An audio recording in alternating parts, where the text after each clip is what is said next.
Namaste. Hamesha khush raho betiya. My name is JVN Manisha Singh. Today I am teaching you experiment on concentration and principles of food preservation lab. First of all, a question arises in your mind. What is concentration? Or what is concentrate? Then concentration is increased by the removal of moisture. Basically, concentration is used for a term for anything. If you are removing the moisture from the food product, the matter, the dry matter or the soluble solids present in the food product will be increases. Okay, so the concentration of that particular product will be increases. Basically, uh, if the product contains 50% of sugar, and if you will evaporate the extra water from that syrup, then the concentration of the sugar syrup will be increased. Now we will study in this fruit juice concentrate. First of all, fruit juices having the total soluble solids is 8 to 16%, and fruit juice concentrate is a product obtained from partial removal of moisture from the fruit juice. Basically, we will increasing the total soluble solids by evaporating the moisture, and it is used in production of reconstituted fruit juice beverages and fruit juice powders. Okay, then advantages are it is microbiologically stable, reduced water activity, increased shelf life, lesser undesirable changes, ease of handling of fruit juice powder, economy in packaging, transportation and distribution of the finished product. Methods are evaporative concentration under vacuum, membrane concentration by nanofiltration, ultrafiltration, reverse osmosis, microfiltration, and by freeze concentration. Thermal evaporation is basically multiple effective vacuum evaporators are used, and high vacuum is used, that is 29-inch mercury. Low evaporation temperatures are 58 to 60 degrees Celsius, and that was much lower than the boiling point of the juice. Economical method of fruit juice concentration. Then types of evaporators used is vacuum pan, tubular. A specific type is climbing film and falling film. Disadvantages are loss of much volatile flavoring compound as well as nutrients. It requires use of fining agents, enzymes, and centrifugation for juice clarification. High temperature promotes oxidation of compounds in the juice, which may result in chemical alteration of the aroma and flavor compounds. Concentration of pulpy or cloudy juice. For such juices, special evaporators having agitators are used.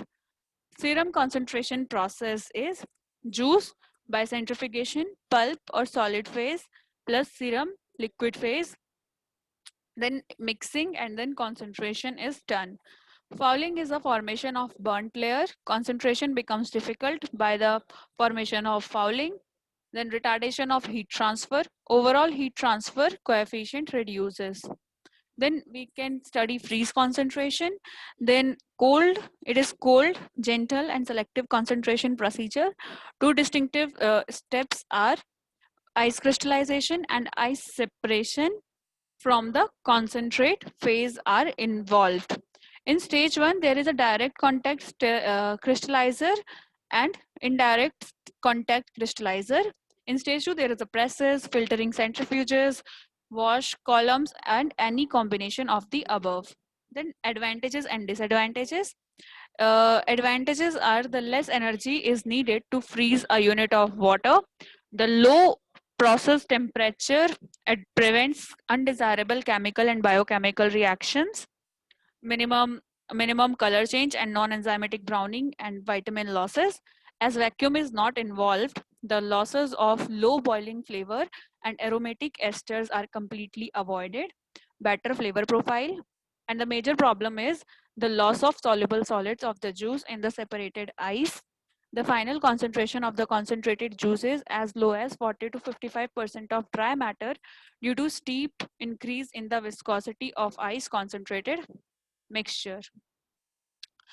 Then multi-stage freeze concentration. As the concentration increases, concomitant increase in viscosity retards water crystallization.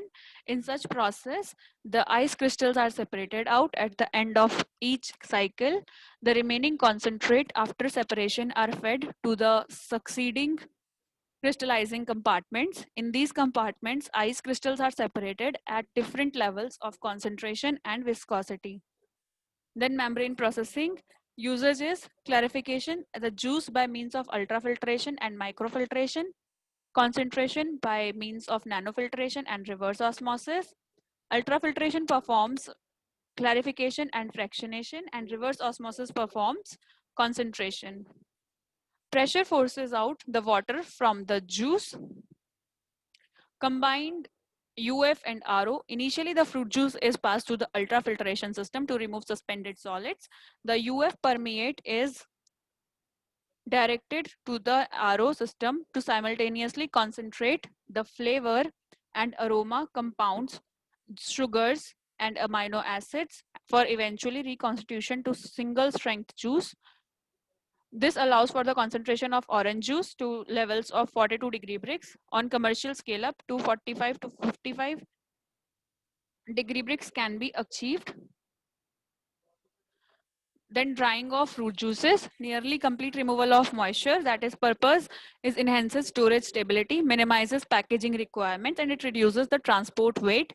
Drying preserves the fruit juice by significantly reducing, which inhibits microbial growth.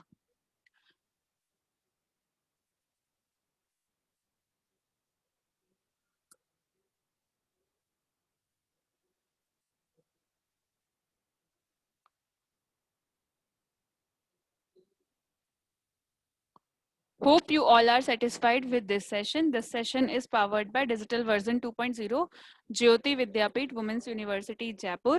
If you have any query, please mention it in a comment box. I will resolve them whenever we have a live session. Thank you so much.